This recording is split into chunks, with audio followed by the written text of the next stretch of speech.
All right. Hello, hello. It is Friday, July 19th, and today we're going to run down the news that you need. Okay. Y'all know what it is. Y'all know who I am. Or if you don't, I am Omi Bell. Thank you so much for joining me. And I'm going to run down today's news. Today is July 19th, 2024. What is going on in the world? Here we go. You know what? I wasn't gonna start with this, but it's so huge right now. There's global IT outages, which are hitting airlines and businesses worldwide. It actually feeds into a couple more news points. Airlines and health services and hospitals, banks, tech companies around the world are dealing with major tech disruptions this morning. The companies are all Microsoft users. I think that's important to note that these companies are all Microsoft users. Ugh. Hate to hear that, right? Like, number one, I hate to hear anything like this is happening because it's so huge. The companies are all Microsoft users. Industry experts say the disruptions are coming from an issue with CrowdStrike, a cybersecurity firm that has Microsoft among its clients. From an issue with okay, wait, Microsoft among its clients. Delta, United, American Airlines have had flights grounded in the U.S., and international airlines include Virgin Australia and Qantas have also seen disruptions. The disruptions are also affecting hospitals, banks, and phone companies in South Africa, England, Israel, South Korea, Australia, and New Zealand. The London Stock Exchange was also experiencing problems due with this new service. Transportation Secretary Pete Buttigieg says airlines will be held to their responsibilities to meet the needs of passengers. I started out with that news because there's other news that it is actually affecting. Bloomberg also reports that FedEx and UPS are warning of delivery delays after this global IT outage. Hedge funds are also, well, let me say this. Businesses are slowly getting back online with this mass IT outage. Okay, I'm gonna jump into the political news, but super important to note that this mass IT outage across the world is actually having a huge impact. And I saw one of my favorite influencers, Imani Bashir, talking about this morning. It was on my list of news to talk about, but she made a good point about, think about it. Like, our lives are so hooked into IT, and I don't know that anybody is creating innovations that will be backups. So when there are challenges in the world, there's always an opportunity, or challenges in general, there's always an opportunity for somebody to come up with something. So I would say, like, if you're business owners out there, if you're innovative out there, be thinking, like, what could be the backup to a tech outage? What could be, because think about it, you talk about banks, hospitals, airlines, right? All operating off of tech. What kind of backup switch can be created? Hey, clearly Microsoft may not have the answer at this moment. And so there's an opportunity for some innovation there. So be thinking about that. When there is a challenge in the world, there's always an opportunity for some innovation and new ideas and new companies to surge. So remember that. So when you see things happen, you're like, dang, that's crazy that happened. Automatically, if you're that kind of person that you got some type of solution, industry is created from problems. Okay. Whole industries are created from problems. All businesses solve a problem. So I just want to throw that out there. Make sure you're thinking about where you could. How many times have you said to yourself, like, dang, well, back in the day before they created these roll-up flats, we would always say things like, dang, I wish just had some flats I could put in my purse. Ooh, what if somebody, like, there's so many, ooh, what if somebody, just things that people have said that you said to yourself even. So I just want to empower and encourage you out there to know the industry is created when problems happen, and all businesses are set to solve problems. One of the things that Black Girl Ventures, that's my company, if you didn't know. So one of the things that I have found over the years is it's hard for founders to actually answer the question, what problem does your business seek to solve? And it's like, how can you, that question is an easy question. The thing is, like, people start things from what they feel like is passion, but they can't always clearly define a problem and then define the market for the problem. Well, the market for a problem like an IT outage is clearly out of this world, including satellites in space, right? So something for us to be thinking about in creating industry. Donald Trump derailed his own convention speech. Donald Trump closed out the final night of the Republican National Convention with a 90-minute speech, which is the longest in American history, with a 90-minute speech that began with humility and devolved into baseless accusations, lies, and off-prompter political attacks and self-aggrandizing. In spite of Trump's bizarre and off the wall comments, almost everything he said was met with rapturous cheer and applause. Some of his statements included: he said that North Korean dictator Kim Jong Un missed him. He bragged that the Taliban called him Your Excellency. He said he was going to take over the auto industry. He called Nancy Pelosi Crazy Nancy. He said he wanted to hold the next Republican convention in Venezuela. He asked if people knew his friend, the late Hannibal Lecter. He said that he was buying votes in Wisconsin. Before the speech, analysts and Trump advisors said he would promote a message of unity and that he had been changed after being shot at the rally the last weekend. The speech was supposed to last about 40 minutes. Hulk Hogan, UFC CEO Dana White, Reverend Franklin Graham, Tucker Carlson, Eric Trump were among the others who spoke at the final day of the convention. I'll be honest and say, y'all, at the beginning of that speech, he had me. Like, not he had me as if I was going to, like, become a Trumper, but he had me in the sense of, like, dang, he might actually be becoming presidential. And then, that didn't last. This is kind of like a Donald Sterling situation with the way he talks. And I don't know. I can't blame that on all billionaires. I know some nice, as ethical as possible billionaires. So I can't say that that this is a billionaire thing. You know what I mean? It's like, oh, this is just a wealthy person thing. No, these people actually have challenges that we need to visit. I said I'm supposed to be reading this without telling y'all what I think. Ugh, okay, so much for that. So much for that on this one. I said I'm gonna go streaking for 30 days. Well, for a whole month of reporting the news every day, every weekday. And I said I was gonna try to do it without telling y'all what I think. And so much for that. Neurosurgeon Dr. Sanjay Gupta says there are still questions about Trump's injuries after attempted assassination. Broadcaster Dr. Sanjay Gupta, neurosurgeon, called for a full public assessment of Trump's injuries following his shooting last week. Dr. Gupta said gunshot blasts near the head can cause injuries that aren't immediately noticeable, such as bleeding in or on the brain, damage to the inner ear, or even psychological trauma. Trump's campaign has released little information about his injuries, other than sources saying that Trump underwent a number of routine tests at the hospital. Congressman Ronnie Jackson, Trump's former White House physician, said during an interview Monday that he checked out the wound to Trump's ear and that there was reportedly no concussive effect from the bullet because it was far enough from Trump's head. This brings up so many questions just around, like, really, okay, so let's just say, let's set the conspiracy theories aside and say that everybody's like, yes, he got shot in the ear. Well, what does that mean, right? We're so stuck on Biden maybe being, having all those faculties or not. What this man is saying, what Dr. Sanjay Gupta is saying is that there could be other trauma. You would be surprised. Your ears have such a huge impact on so many things. Like, your ears have an impact on your inner ear has an impact on, like, motion sickness. Your ear, like, so I think that it makes sense just from a safety protocol, not necessarily. And this is the thing: if we can get over like Trump versus Biden, no, Trump's great, no, Biden's great, like, I hear y'all on that and I get it, and I know y'all want everybody to pick a side. But from a health standpoint, okay, we do need to visit that because this does bring up other things around his faculties. Speaking of Biden, senior Biden officials treating his withdrawal as an inevitability.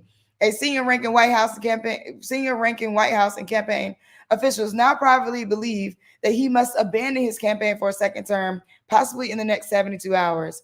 On Thursday, Senator Jon Tester of Montana became the second Senate Democrat to call for Biden to withdraw from the presidential race. That's in addition to a dozen House Democrats who have publicly said Biden must step aside. News reports this week also said that Nancy Pelosi privately told Biden polls show he cannot win and will take down the House. President Obama also expressed concerns that it may be too difficult for Biden to defeat Donald Trump. According to the reports, Biden responded to their calls with defensiveness. A very small number of Biden's most loyal aides, as well as members of Biden family, appear to have dug in with Biden and say he will not drop out of the race. I'm not going to comment on whether or not he should drop out of the race. What I'll say is this is an interesting moment in history for us to be thinking about. Because I've said this before. We won't know if this is a sort of Ruth Bader Ginsburg moment where it's like, should you move or not move right now? Until maybe it's maybe too late. to now. So it's like, what would the news cycle say on November the 7th, November the 8th, November the 9th? It would either be, see, we told you should have stepped aside, or it would be, see, this is a good thing you didn't step aside. Or it would be, he stepped aside, somebody else stepped in. It's like, see, more people would vote for that person. I've heard a lot of people calling for that person to be Kamala Harris, Vice President Kamala Harris. And I think she could be an ideal candidate. What I will say, and this is, hey, I'm afraid that Black men will not vote for a woman, period. So there's that. And men in general won't vote for a woman. And it has nothing to do with her credentials. Has I fear that, right? I'm not claiming that. I'm saying I fear that. Just because of conversations that I've been a part of, conversations I've been a part of with people in power, places that tables I've sat at, and sort of heard the feedback and reflections, and this weird logic around women running the country. So strategically, I think she would be great. Strategically, if Biden gets in and then Biden has to step aside once he's already in, boom, strategically she gets right up there. And I hope that is a part of the strategy. Wendy Williams, 60th birthday, called very sad since no one can reach her. Family and friends of former TV host Wendy Williams were all set to throw her a big bash for her 60th birthday this month, but they said they can't even get in touch with her. That is sad. A source close to Wendy Williams said, "It's all very sad that no one can reach her to wish her happy birthday. Wendy loved parties. Wendy's a big personality, so we all know she liked to love parties. Her birthday was a big deal for her." In 2023, Wendy Williams was diagnosed with aphasia and frontotemporal dementia. She last hosted her talk show in 2021 and has been under guardianship since 2022. And I don't know if y'all saw the documentary, but it was actually pretty sad. It was eye-opening in the sense of, like, if you have loved ones that are going through different kinds of things that we should be thinking about. But it is sad to think or hear that, like, she won't even be able to be contacted, or her family can't even get with her on one of the like biggest like milestone birthdays. So that's actually really sad to hear. I'm not happy to report on that news. Dayton, Ohio, to designate a road for Joe Madison Way after the influential radio host. That is so amazing. So if you don't know, I host a Tuesday show on Urban View, Sirius XM channel 126, with Talking Powers and Becomes Action. And that morning show is the 7 a.m. to 10 a.m. slot. Well, the person who held that slot down for the longest and has made a huge impact on society as a whole is Joe Madison. And he passed away recently. And so I'm honored to even be able to hold this slot down following the day after his daughter, who holds down the Monday slot. And so it's awesome to hear. The city of Dayton will designate Cowart Avenue off 3rd Street in West Dayton as Joe Madison Way in honor of Joe Madison, a Dayton native. The honorary name of Joe Madison Way will hang on blue signs with the regular signs for Cowart Avenue. It will remain up for at least 2 years. The honorary naming will be partly paid for from a $2 million grant from the USDA as a part of the Inflation Reduction Act. Joe Madison grew up on Cowart Avenue and was a 1967 graduate of Roosevelt High School in Dayton. Shout out to them and shout out to the family. Democrats have found their first big attack line against J.D. Vance. Democrats have picked abortion as their top attack line against Donald Trump's running mate, Ohio Senator J.D. Vance. Vance's past remarks on abortion include that he did not support abortions even in cases of rape or incest. He has also equated the procedure to murder and said he would like abortion to be illegal nationally. Democrats also put out a statement saying Vance will do what Mike Pence wouldn't on January 6th, bend over backwards to enable Trump and his extreme MAGA agenda, even if it means breaking the law, and no matter the harm to the American people. Clarence Thomas couldn't cover $260,000 for an RV, but wants patients to pay out of pocket for life-saving care. A new review discovered that Justice Clarence Thomas did not recuse himself from a 2004 health insurance case despite a clear conflict of interest. In 1999, Thomas took a $267,230 loan from $267,230 loan from health insurance executive Anthony Welter's loan to buy a motor coach. Welters was CEO of American Choice, when he gave Thomas the loan, and he later became an executive of United Health. While Justice Thomas recused himself from the two cases involving United Health, Rolling Stone found that not only he participated in the case, but he also wrote the court's unanimous decision. The case confirmed that insurers couldn't be held liable for malpractice when the health plan denies life-saving or medically necessary treatment.